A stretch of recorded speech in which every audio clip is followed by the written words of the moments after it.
Kolikapudi Srinivasarao Tiruvuru MLA సంచలనానికి మారుపేరు. బోళ్ళంతమంది ఐఏఎస్ని తయారు చేసిన ఒక విభిన్న వ్యక్తిత్వం, విశిష్ట శైలి. ఆయన గడిచిన 10 నెలల్లో నియోజకవర్గంలో ఆయన వ్యవహరించిన తీరు, వివాదాలకి దారితీసిన పరిస్థితి, ఇవన్నీ కూడా తెలుగుదేశం పార్టీ అధ్యయనం చేసింది. ఎప్పటికప్పుడు నివేదికలు తెప్పించుకుంటుంది. తాజాగా ముగ్గురుతో ఒక కమిటీ వేసింది. ఆ ముగ్గురు ఎవరు? ఎన్టీఆర్ జిల్లా పార్టీ అధ్యక్షుడు నెట్టన్ రఘురామ్ గారు, అలాగే విజయవాడ ఎంపీ కేశినేని చిన్ని, ఇంకా మంతెన సత్యనారాయణరాజు గారు. సో వీళ్ళ ముగ్గురు కలిసి ఇచ్చిన ఆ రిపోర్టు చూస్తే గనక అర్థమవుతున్న విషయం ఏంటంటే, పార్టీ ప్రాంతీయ సమన్వయకర్త సత్యనారాయణరాజు గారు, వాళ్ళ ముగ్గురు ఇచ్చిన నివేదికను బట్టి చూస్తే పల్లా శ్రీనివాసరావు గారికి నివేదిక ఇచ్చారు, పార్టీ రాష్ట్ర అధ్యక్షుడు. ఆయనేమో తీసుకెళ్ళి పార్టీ జాతీయ అధ్యక్షుడి నిర్ణయానికి వదిలేశారు. 48 గంటలు డెడ్ అని విధించారు. ఎవరు? తిరువూరు ఎమ్మెల్యే కొలికపూడి శ్రీనివాసరావు గారు. బాగా కెలికేశారు వ్యవహారాన్ని. రమేష్ రెడ్డి అనే తెలుగుదేశం పార్టీ నాయకుడి మీద చర్య తీసుకోకపోతే, ఆయన ఏదో పాల్పడిన ఒక అసంబద్ధ వ్యవహారానికి సంబంధించి చర్య తీసుకోకపోతే రాజీనామా చేస్తారు. ఎవరి మీద అలుగుతున్నారు శ్రీనివాసరావు గారు? మీరు చెరువు మీద అలిగితే ఎవరికి నష్టం అని చాలామంది ఆయన్ని బుజ్జగించినప్పటికీ, నచ్చ చెప్పినప్పటికీ కొలికపూడి ఎక్కడ ఆయనకి తగ్గల. ఇదే కాదు, ఇంతకుముందు ఒక ఇల్లు కూల్చివేత వ్యవహారం, ఆ తర్వాత ఇంకో సంఘటన, నేరుగా బజార్లో కూర్చొని ధర్నాకి దిగటం. అప్పుడు స్వయంగా వరలరామయ్య గారు ఫోన్లో మాట్లాడితే ఆ ఆడియో స్పీకర్ ఆన్ చేసి మరీ జనాలందరికీ వినిపించడం. ఇవన్నీ ఏంటంటే పార్టీని ఇబ్బందులు పాలు చేస్తున్న వ్యవహారం. ఎందుకు కొలికపూడి ఇలా తయారయ్యారు? ఇప్పుడు ఆయన అల్టిమేటం జారీ చేశారు. 48 గంటల్లో పార్టీ గనక రమేష్ రెడ్డి మీద చర్య తీసుకోకపోతే, అదేదో పార్టీ క్రమశిక్షణ సంఘం చూసుకుంటుంది.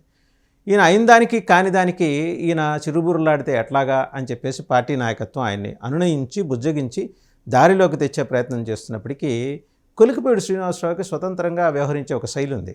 ఎందుకంటే ఆయన ఒక న్యూట్రల్ పర్సన్గా పాలిటిక్స్లోకి ఎంటర్ అయ్యారు. అమరావతి ఉద్యమాన్ని భుజాన వేసుకొని అద్భుతంగా ఆయన తన పాత్ర నిర్వహించారు.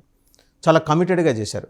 దానికి ముగ్ధులైన చంద్రబాబు గారు ఆ నియోజకవర్గంలో ఇతర కంటెస్టెంట్స్ ఉన్నప్పటికీ ఆయనకు అవకాశం ఇచ్చారు. సరే, అదే సామాజిక వర్గంలో చాలామంది దీన్ని వ్యతిరేకించినప్పటికీ కూడా ఆయన మొత్తానికి ఏంటంటే ఆ వేవ్లో గెలిచేశారు. గెలిచిన తర్వాత కూడా ఆయన తన శైలి మార్చుకోలే. గెలవక ముందు ఉద్యమాల్లో ఉన్నప్పుడు వ్యవహారం ఒక రకంగా ఉంటుంది. గెలిచిన తర్వాత సమన్వయంతో, సంయమనంతో వెళ్లాల్సిన పరిస్థితి ఉంటుంది. అది కన్వీనియంట్గా కొలికపూడి శ్రీనివాసరావు మిస్ అయ్యారని, ఆయన రాజకీయాలకు కొత్త కాబట్టి ఆయనకి నచ్చ చెప్పి దారిలోకి తెచ్చే ప్రయత్నం పార్టీ నాయకత్వం చేస్తూ వస్తుంది. 40 ఏళ్ల పార్టీ ఇవాళ నిన్నో మొన్నో లేకపోతే ఇవాళ తెల్లారుజామున పుట్టిన పార్టీ కాదు తెలుగుదేశం. ప్రయత్నాలన్నీ చేస్తూ వస్తుంది. కానీ కొలికపూడి శ్రీనివాసరావు గారు ఎక్కడికక్కడ కెలికేసే వ్యవహారాలే చేస్తున్నారు అని పార్టీ నాయకత్వం భావించింది. చాలా అవకాశాలు ఇచ్చింది ఆయనకి. 2-3 సార్లు పిలిచింది, కన్నెర చేసింది, ఆగ్రహించింది. మీరు మీ పద్ధతి మార్చుకోకపోతే పరిణామాలు తీవ్రంగా ఉంటాయని చెప్పేసి ఎర్రటి కళ్ళతోటి హెచ్చరించింది.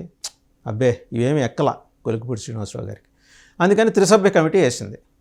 అందులో ఎవరు? సత్యనారాయణరాజు గారు ప్రాంతీయ సమన్వయకర్త, కేశినేని చిన్ని గారు విజయవాడ ఎంపీ, ఎన్టీఆర్ జిల్లా పార్టీ తెలుగుదేశం పార్టీ అధ్యక్షుడు నెట్టన్ రఘురామ్ గారు. వీళ్ళు మొత్తం నియోజకవర్గంలో ఉన్న అన్ని గ్రూపులతో మాట్లాడారు. ఇంతబారు నివేదిక తయారు చేసి పల్లా శ్రీనివాసరావు గారు పార్టీ రాష్ట్ర అధ్యక్షుడికి సమర్పించారు. ఆయన తీసుకెళ్ళి, అయ్యా ఇది పరిస్థితి, చేయి దాటిపోతోంది, ఈయన సస్పెండ్ అన్నా చేయాలి, సస్పెండ్ చేస్తే ఏమో ఉండే రిపర్కషన్స్ని మనం రెడీగా, రిపర్కషన్స్ ఎలా ఉంటాయనే దాని మీద మరి మనం దానికి కూడా ఫేస్ చేయడానికి సిద్ధంగా ఉండాలి. ఎందుకంటే టక్కన తెర మీదకి వచ్చే వ్యవహారాలు ఏంటి? ఈయన ఒక్కడేనా? ఇంతకుముందు ఇలా మాట్లాడి నోరు పారేసుకున్న వాళ్ళు లేరా? పిఠాపురం వర్మ గారి ప్రస్తావన తీసుకొస్తారు. ఆయన సోషల్ మీడియాలో కొన్ని ప్రకటనలు రిలీజ్ చేయటం, లేకపోతే కొన్ని వీడియోలు పోస్ట్ చేయటం, ఆ తర్వాత నేలికి కలుసుకుని అబ్బాబే నేను కాదు, మా టీం చేసింది, ఇది నాకు సంబంధం లేదు, నేను వాళ్ళని పిలిచి కేకలేస్తానని చెప్పి అంటాం, తర్వాత ఆ వీడియోలు డిలీట్ చేయటం, ఇలాంటివన్నీ చూసాం. మొన్న కూడా ప్రజలే నా బలం అంటూ ఒక పోస్టర్. తాజాగా ఏంటి? పిఠాపురం వీధుల్లో చెత్త పెరిగిపోయింది అంటూ ఇంకో పోస్టర్. ఇంకోటి ఏంటి? అదే వీడియోకి అనుబంధంగా ఇంకో వీడియో కూడా పెట్టారు. ఎవరో మహిళ, కాదు బాబు నువ్వే ఈసారి నువ్వు పోటీ చేయాలంటే అలాగే అని ఈయన అంటాం. సో ఇది తలకాయ. మరి వీళ్ళందరి మీద ఎలాంటి చర్యలు తీసుకుంటున్నారని కొలికపూడి ప్రశ్నించే అవకాశం ఉంది. ఇక అలాగే గుర్తుండే ఉంటుంది, రఘురామకృష్ణరాజు గారి మీద జరిగిన ఒక దౌర్జన్యం కేసులో ఒక రౌడీ షీటర్ని మరి గుడివాడ ఎమ్మెల్యే ఎట్టా వెనకేసుకొచ్చారు. మరి ఆయన్ని ఏం చేశారు? మీరు పిలిచారా? మందలించారా? కేకలేసారా? ఇది కూడా కొలికిపూడి ప్రశ్నిస్తారు.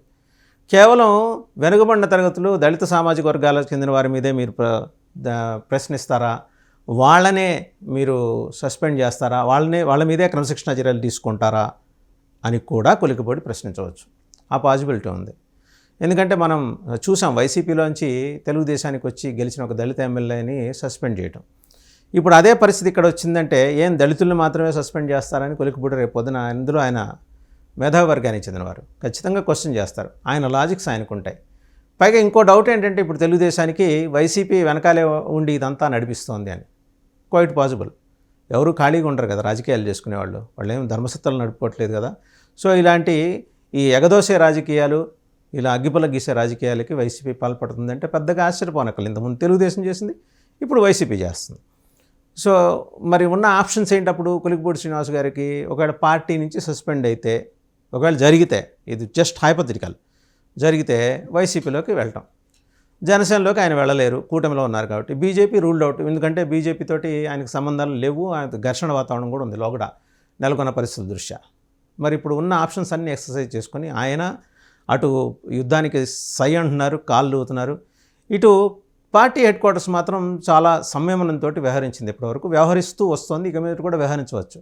కానీ మరి శృతి మించితే మాత్రం ఎక్కడో ఒక చోట డిసిప్లిన్ రియాక్షన్ తీసుకోకపోతే రేపు పొద్దున ఇదే అలవాటు ఇంకొకళ్ళు కొనసాగించే ప్రమాదం ఉంది. కాబట్టి ఆయన సస్పెండ్ చేస్తారా, లేకపోతే మరి హెడ్ క్వార్టర్స్కి పిలిచి పార్టీ జాతీయ అధ్యక్షుడు ముఖ్యమంత్రి చంద్రబాబు నాయుడు గారి ముందు నుంచోబెట్టి సంజాయిషీ కోరుతారా?